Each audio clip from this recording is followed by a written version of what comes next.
She texted, "Phone off for girls' weekend. Don't bug me," and smiled like she'd won. I didn't respond. I activated Plan C. While she lived her lie at that resort with him, I changed every lock and froze every account.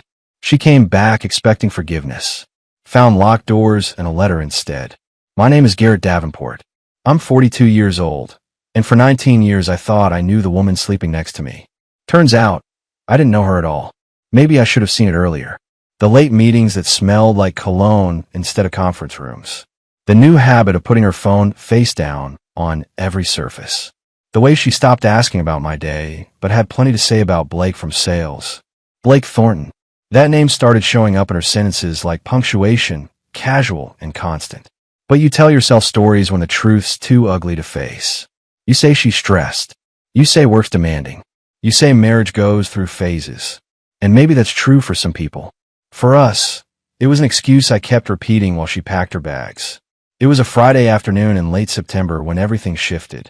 I'd come home early from the office, something rare for an IT infrastructure director managing 3 departments. My team had wrapped a server migration ahead of schedule, and I figured I'd surprise Savannah with takeout from that Italian place she loved. The house was quiet when I walked in. Our 13-year-old daughter, Autumn, was at a weekend science camp upstate. Our 4-year-old son, Evan, was with my parents for the afternoon. Just me and the ticking kitchen clock. Then I heard her upstairs, voice light and laughing. Not the laugh she used with me anymore. This one was younger, looser, like she'd shrugged off 15 years and a mortgage. I stood at the bottom of the stairs, Chinese food cooling in my hands, and listened. I know, Savannah said into her phone, her tone almost giddy. "I'll have everything packed by 6. Rachel's driving, and we'll be at the resort by 9. A pause, then a giggle I hadn't heard in years. "Stop it. Nobody's going to know. I'm turning my phone off for the whole weekend. Trust me, babe. It'll be perfect." "Babe, not me. Someone else." I set the food down on the counter, slow and deliberate, the way you move when you try not to shatter. My phone was in my pocket, and my fingers were already opening the browser, typing in our shared email account. The one we used for bills and bookings and family plans. There it was. A confirmation for Mountain Vista Resort. 2 rooms. Booked under Blake Thornton. Emergency contact. Not me. I sat down at the kitchen table, staring at the screen while the sound of her footsteps moved across the ceiling. She wasn't packing for a girls' weekend. She was packing for him. The front door opened 20 minutes later. Savannah came down the stairs with an overnight bag slung over her shoulder, hair freshly curled, lips painted the shade of wine she only wore for special occasions. She barely looked at me. "Hey, babe," Savannah said, breezy as a Sunday morning. "Rachel's outside. We're heading up to the spa for the weekend. Decompress a little." I didn't say anything, just watched her check her reflection in the hallway mirror, adjust her earrings, smooth down her blouse. "Don't wait up," she added, pulling her sunglasses from her purse. "Might stay an extra day if the weather's nice." Then her phone buzzed. She glanced at it, smiled, and typed something fast. A second later, she looked at me like I was furniture. "Oh, and one more thing," Savannah said, her tone shifting to something colder, more transactional. She held up her phone for a second, then turned it off with a deliberate click. "Phone's going off for the weekend. Don't bug me, okay? I need a break from everything." I nodded once. She walked out, didn't kiss me goodbye, didn't ask if I needed anything, just left. The door closed. The house went silent, and I sat there, staring at the email confirmation on my phone, feeling something crack open inside my chest. Not anger. Not yet. Just clarity. She thought she was being clever. Thought I was too busy, too trusting, too comfortable to notice. And maybe 6 months ago, she would have been right. But not anymore. I opened my laptop, clicked into a folder I'd labeled financials, and found the file inside. Plan C. I stared at it for a long moment, then opened my messages and typed 2 words to my attorney Diana Graves. Activating Plan C. Her response came 30 seconds later. "Finally, let's move." Diana Graves didn't waste time with sympathy. That's why I hired her 3 years ago when I first started noticing the cracks in my marriage. Not the kind attorney who pats your hand and tells you everything will work out. The kind who asks what you want and builds a roadmap to get it. Her office was downtown, 20th floor, floor-to-ceiling windows overlooking the harbor. I sat across from her Monday morning, the weekend still echoing in my head like a bad song on repeat. Walk me through it, Diana said, her hands folded on the desk between us. I slid the folder across to her. Black, neat, tab by date. Inside were printed screenshots of the hotel booking, bank statements showing charges I hadn't authorized, emails forwarded from our joint account that Savannah thought she deleted. Diana flipped through each page, her expression unchanging. She'd seen worse, I'm sure. But this wasn't about shock value. This was about documentation. Blake Thornton, she said, reading the name on the booking confirmation. Corporate sales manager at her company. Yeah, I replied. They worked together. Half of the past 4 years. Diana nodded, turning another page. And you've been tracking this how long? 6 months, I said. Since I found a receipt for dinner at a place we've never been to. 2 entrees, wine, dessert. She said it was a client meeting. I let it go. Then it happened again. And again. Diana looked up at me. You didn't confront her? No. Why not? I leaned back in my chair. Because I wanted to be sure. And I wanted to be ready. She smiled just barely. Smart man. Diana slid the folder back toward me, then pulled out a thin binder from her desk drawer. Remember when we set up the LLC for the downtown condo 3 years ago? I nodded. The condo had been my idea, a rental property investment that could generate passive income. Diana had suggested structuring it through a limited liability company with me as the sole member. Savannah's name wasn't on anything.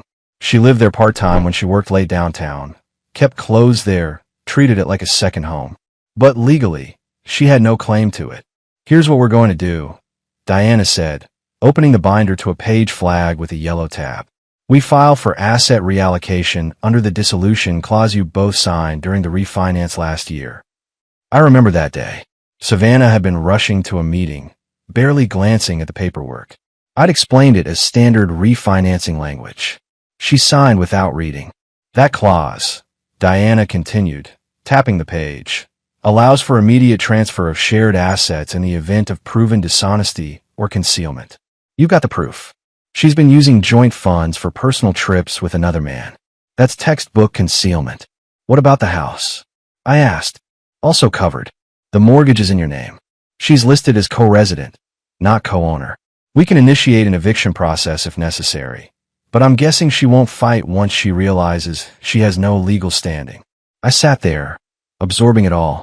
3 years of preparation condensed into a 15-minute conversation. How long until this is active? I asked. Diana checked her watch. I'll file the paperwork this afternoon. By end of business Wednesday, the locks on the condo will be changed, her access to joint accounts will be frozen, and you'll have full legal control of both properties. She leaned forward, her expression sharp. One more thing, Garrett. Once we start this, there's no going back. She's going to come at you hard. Accusations, threats, maybe even a smear campaign. Are you ready for that? I thought about Savannah's face as she walked out the door Friday night. The way she smiled at her phone. The way she said, "Don't bug me," like I was an inconvenience. Yeah, I said. I'm ready. Diana stood, extending her hand. Then let's get to work. Monday night, I didn't sleep.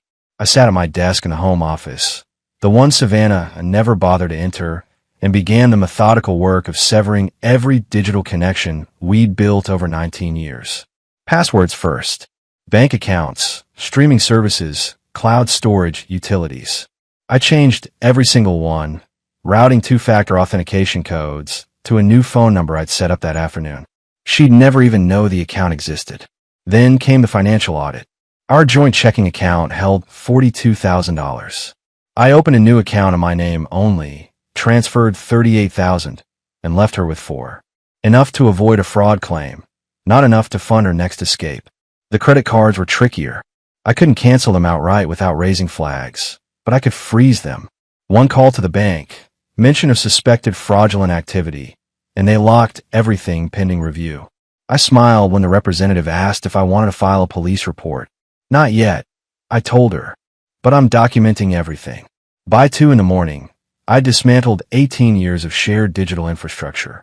Every login, every saved password, every automated payment. Gone. Then I found the second phone. It was in her nightstand drawer, buried under old magazines and receipts. A cheap prepaid Android, the kind you buy at a gas station with cash.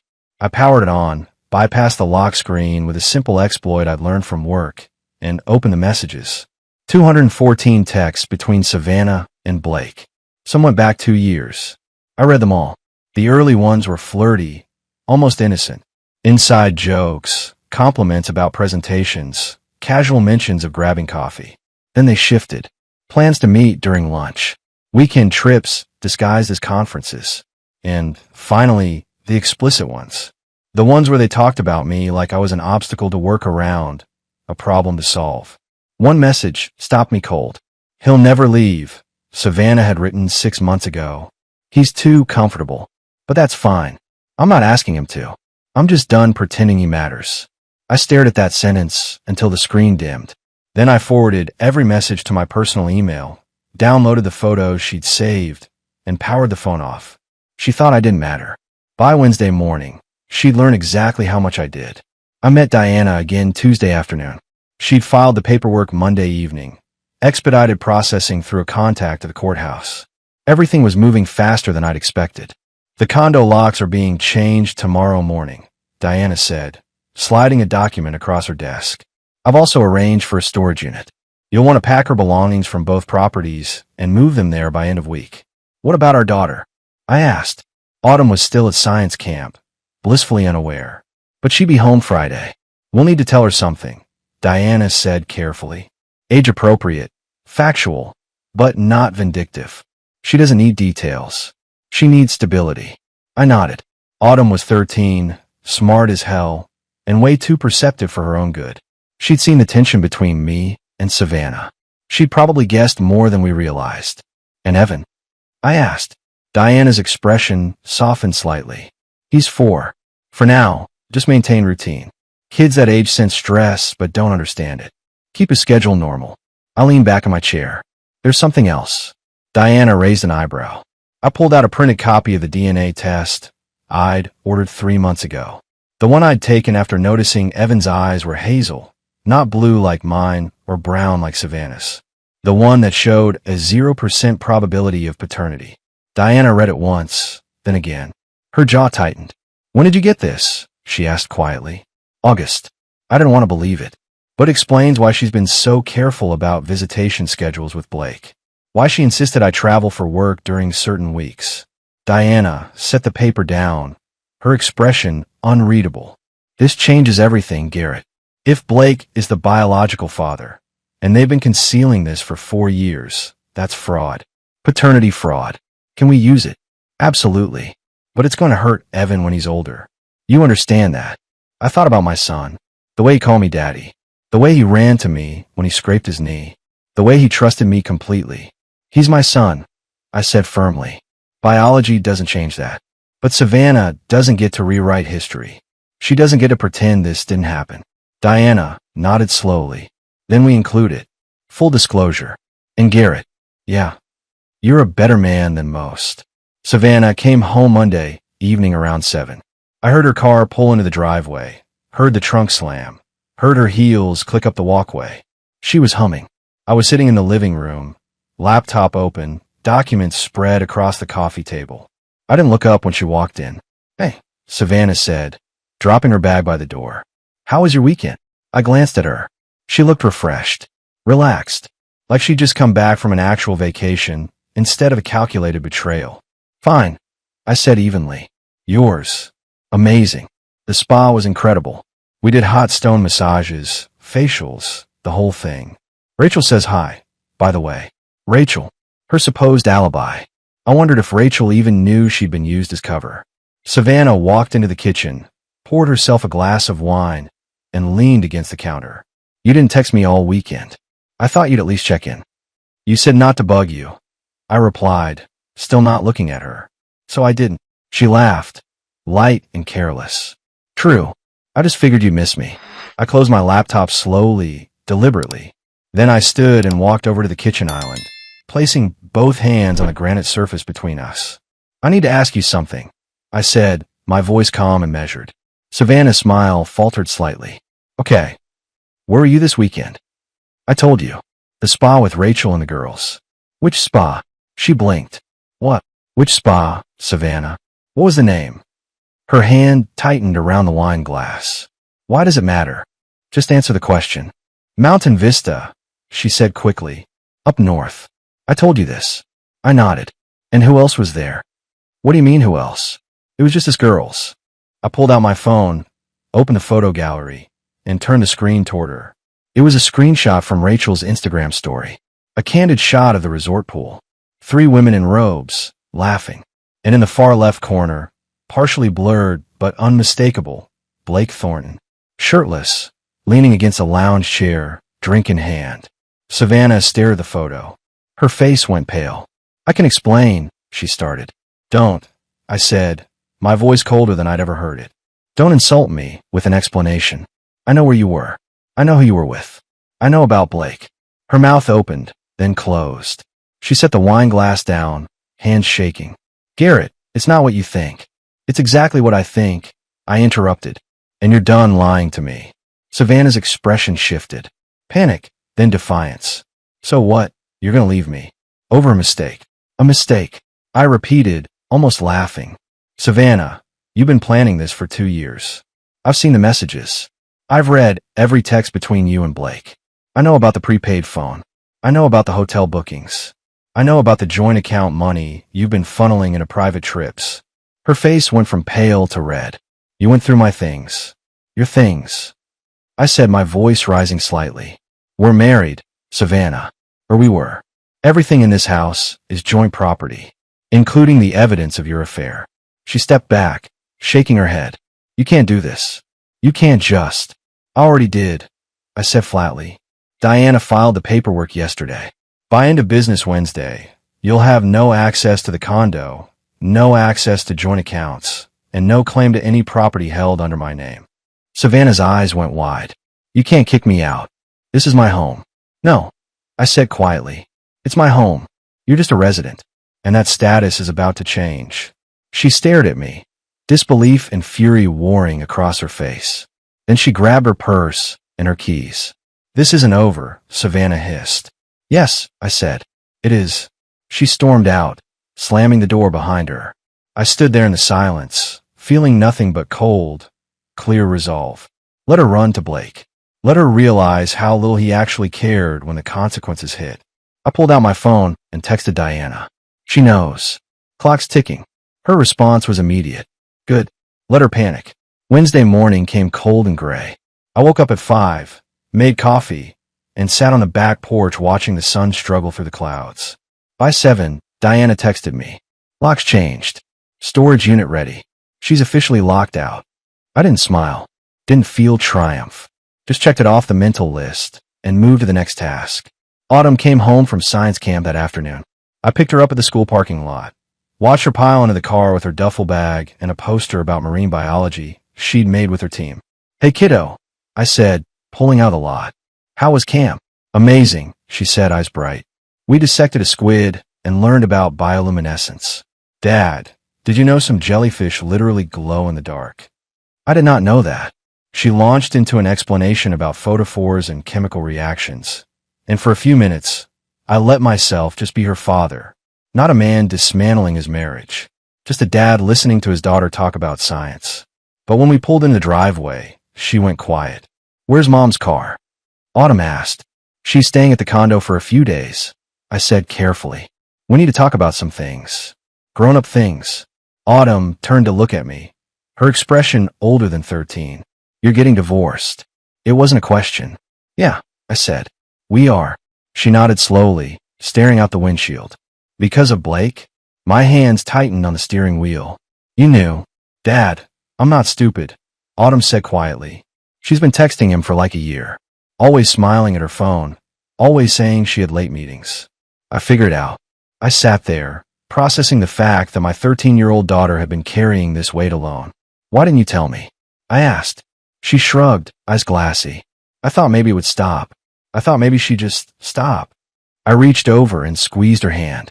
This isn't your fault, Autumn. None of it. I know, she whispered. But her voice broke. We sat in the driveway for another 10 minutes. She cried. I held her hand.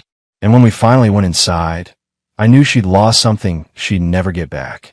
That night, after Autumn went to bed and Evan was asleep, I sat in my office and opened the file I'd been avoiding. The private investigator's report. I'd hired him 2 months ago.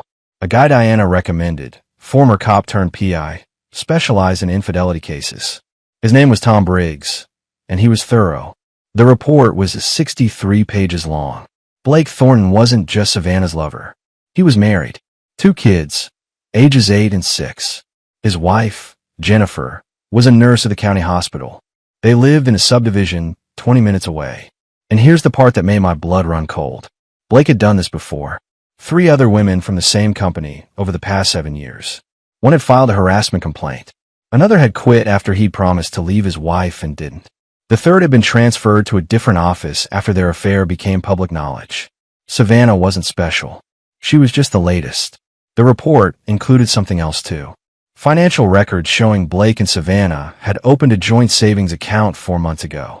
They deposited $6,000, money skimmed from our joint account in small increments I'd never noticed. The account was titled Future Plans. I stared at those words until they blurred. They'd been planning to leave. Both of them. Take the money, start fresh, abandon their families like we were expired leases. I forwarded the entire report to Diana with a 2-word message. Use everything. Her response came 5 minutes later. Already drafting the motion. This is over, Garrett. She won't recover from this. I closed the laptop and walked upstairs. Checked on Evan, pulled his blanket up to his chin. Checked on Autumn, found her asleep with her phone still in her hand. Then I went to my room, sat on the edge of the bed, and finally let myself feel it. Not sadness, not grief, relief. Because for the first time in 2 years, I wasn't pretending anymore. Thursday afternoon, I did something I've been planning for weeks. I drove to Blake Thornton's office. The building was downtown, 12 stories of glass and steel, home to a mid-sized sales firm that prided itself on corporate culture and team-building retreats. I parked in the visitor lot, walked through the lobby, and took the elevator to the 9th floor. Blake's office was near the back, a corner space with windows overlooking the harbor. His name was stenciled on the door in gold lettering. Corporate sales manager. I didn't knock, just opened the door and walked in. Blake looked up from his computer, startled. He was younger than I expected, mid-30s, clean-cut, the kind of guy who wore expensive suits and used too much cologne. Can I help you? Blake asked, already reaching for his phone. Yeah, I said, closing the door behind me. You can start by explaining why you've been sleeping with my wife. His face went pale. I think you have a wrong person. Blake Thorne, right? I said, stepping closer. Corporate sales manager. Married to Jennifer. 2 kids. Lives on Oakmont Drive. He stood abruptly, hands raised. Look, man, I don't know what Savannah told you. She didn't tell me anything. I interrupted. I figured it out on my own. Took me a while, but I got there. Blake's jaw tightened. This is harassment. I'm calling security. Go ahead, I said calmly. But before you do, you should know I've already contacted your wife. Sent her copies of the hotel bookings, the text messages, the joint savings account you and Savannah opened. She's meeting with a divorce attorney this afternoon. Blake's hand froze over the phone. You did what? I gave her the truth. I said. Something you've been avoiding for 3 years. He sat down slowly, his face ashen. You had no right. I had every right. I said, my voice cold and steady. You broke up my family. I'm just returning the favor. Blake stared at me, disbelief and fury warring across his face. Savannah said you didn't care. She said you were checked out. She lied, I said flatly. Same way she lied to you about leaving me. Same way you lied to Jennifer about working late. He didn't respond. Just sat there, the weight of his choices crashing down on him. Here's what's going to happen, I continued. You're going to stay away from Savannah. No calls, no texts, no contact. If I find out you've reached out to her, I'll make sure HR knows about the other women you've been involved with at this company. Rachel Hendricks, among others. Blake's head snapped up. How do you? I know everything, I said quietly. And I'm not bluffing. I turned and walked to the door. Before I left, I looked back in one last time. You thought you were getting away with something, I said. You weren't. You were just digging your own grave. I left him sitting there, speechless and broken. By the time I got back to my car, Diana had texted me. Blake's wife just filed for divorce. She's using your evidence. This is getting messy. I texted back 3 words. Good. Let it. Savannah showed up at the downtown condo Thursday evening. I wasn't there to see it, but the building security cameras caught everything. Diana sent me the footage Friday morning. The video showed Savannah pulling up in her car around 6:30, dragging her suitcase from the trunk, walking to the entrance with that same casual confidence she'd worn all week. She swiped her key card at the lobby door. Access denied. She tried again. Same red light. Same error beep. Then she tried her physical key at the main entrance. It didn't fit. The locks had been changed. I watched her face change on the camera. Confusion first. Then frustration. She pulled out her phone, probably trying to call me. I'd blocked her number 2 days ago. Next, she walked to the mailbox panel in the lobby. Her key didn't work there either. The box had been sealed, her name removed from the directory. That's when she noticed the envelope. It was taped to the glass door at eye level, plain white, her name typed in bold letters across the front. She ripped it off and tore it open right there in the lobby. Inside were 3 pages. The first was a lease termination notice, effective immediately.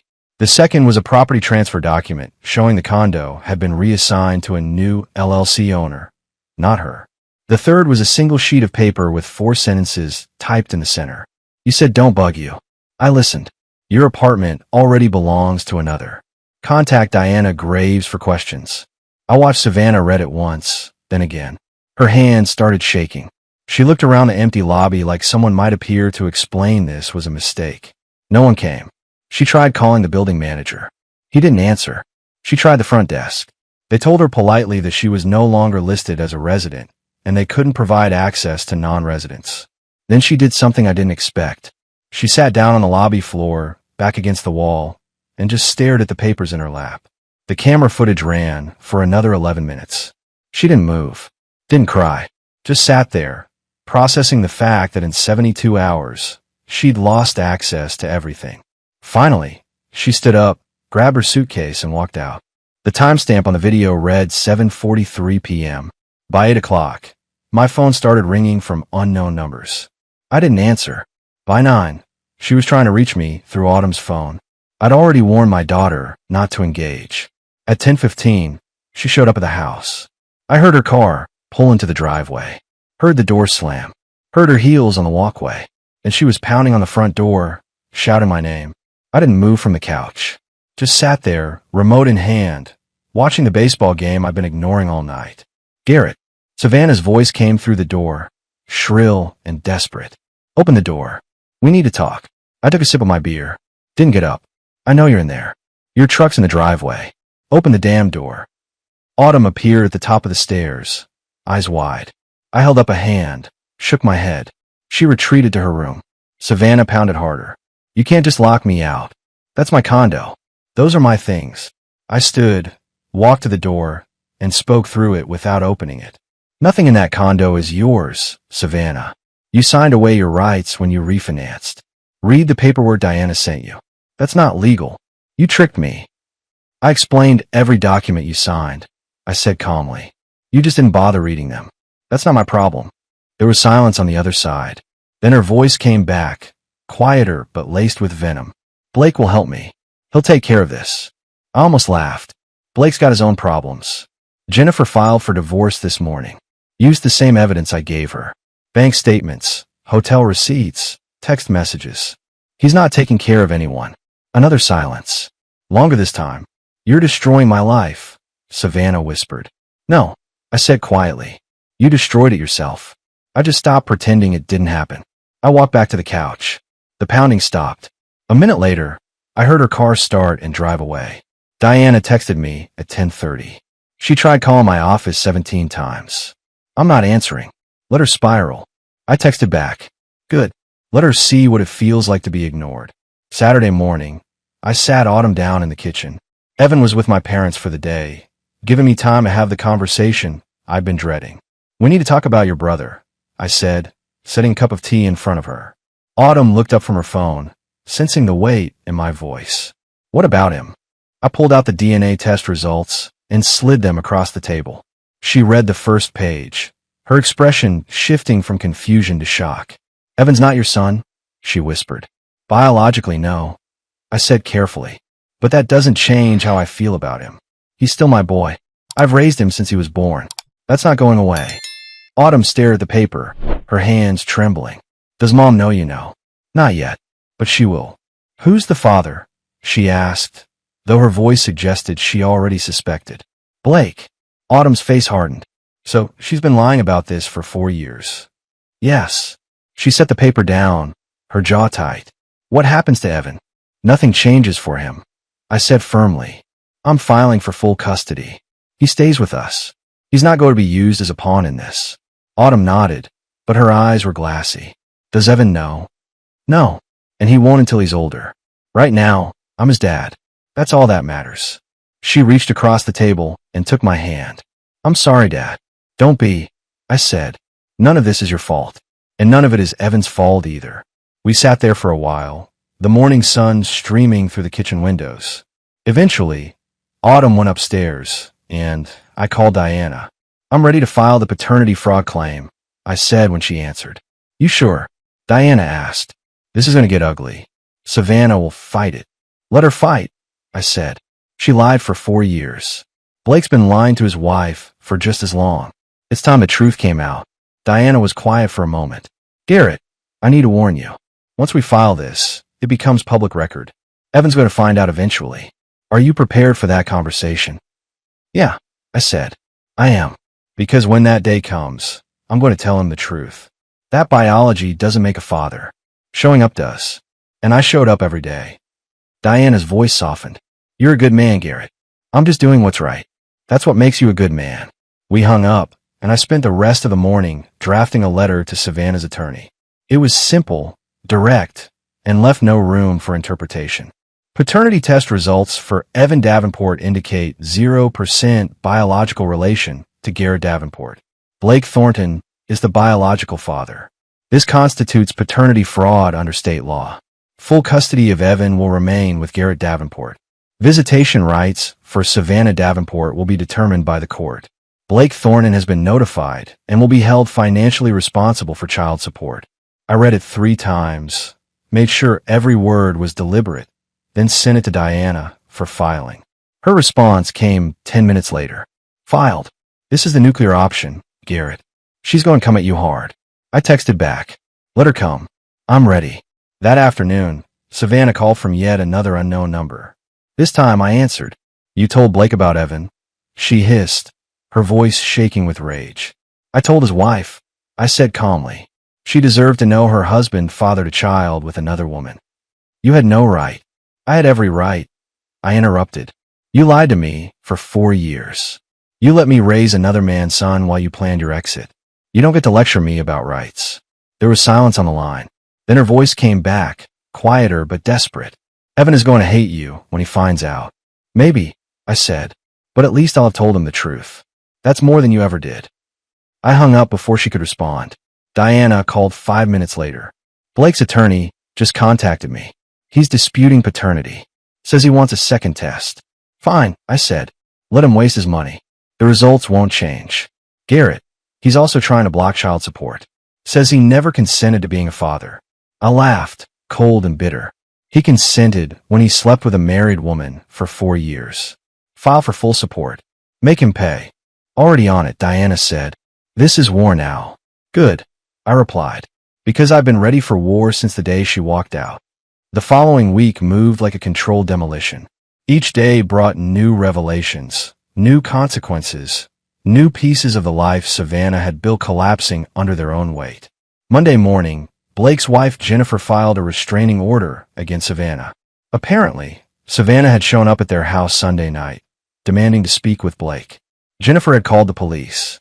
Savannah spent 3 hours at the station answering questions before they let her go with a warning. Diana forwarded me the police report. I read it twice, then filed it with the rest of the evidence. Tuesday, HR at Savannah's company launched an investigation into her relationship with Blake. Someone had sent an anonymous tip, complete with screenshots of their text messages and documentation of company policy violations. Office romances weren't forbidden, but Blake was technically Savannah's supervisor. The power dynamic made everything complicated.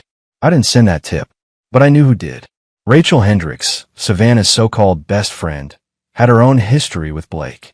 Turns out betrayal runs both ways. By Wednesday, both Savannah and Blake were placed on administrative leave pending the investigation. No pay, no access to the building, no contact with coworkers. Diana called me that afternoon. Blake's attorney reached out. He wants to settle the paternity claim quietly. Offered to pay child support if we agree not to file criminal charges for fraud. What did you tell him? I asked. That we'd consider it if he agreed to full disclosure in writing, signed affidavit admitting paternity, and ongoing financial responsibility until Evan turns 18. And he took the deal. He's more scared of his wife finding out the full extent than he is of paying support. I leaned back in my chair. What about Savannah? She's broke, Diana said bluntly. No access to joint accounts, no income, no property. She's staying with her sister, but that won't last long. Her sister's husband already called my office asking when Savannah would be able to support herself. I didn't feel satisfaction, didn't feel vindication, just emptiness where 19 years of marriage used to be. Thursday afternoon, I picked up Autumn from school.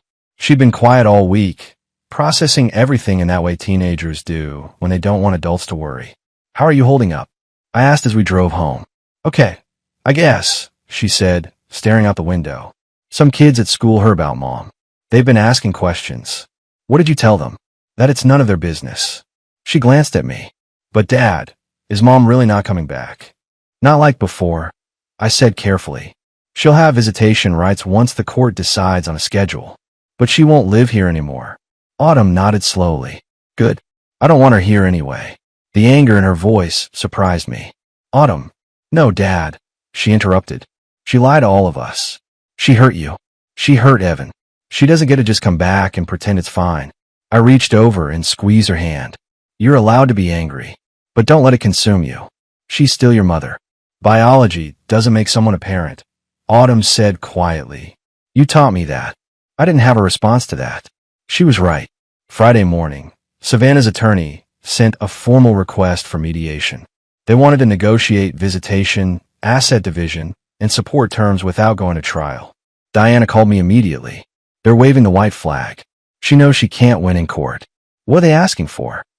Supervised visitation with both kids, temporary spousal support until she finds employment, and access to personal belongings still in the house. What do you recommend?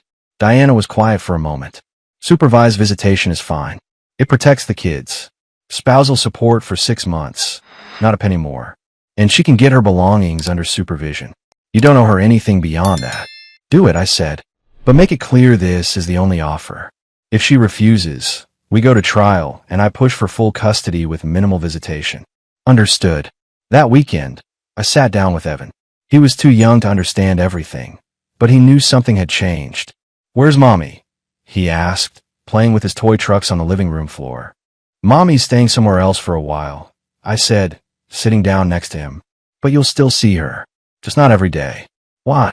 Because sometimes grown-ups can't live together anymore. But that doesn't mean we don't love you. Evan looked up at me with those hazel eyes that I now knew came from someone else. But when he smiled, when he climbed into my lap and hugged me, none of that mattered. I love you, Daddy, he said. I love you too, buddy. I replied, holding him close. Always. 3 months later, the divorce was finalized.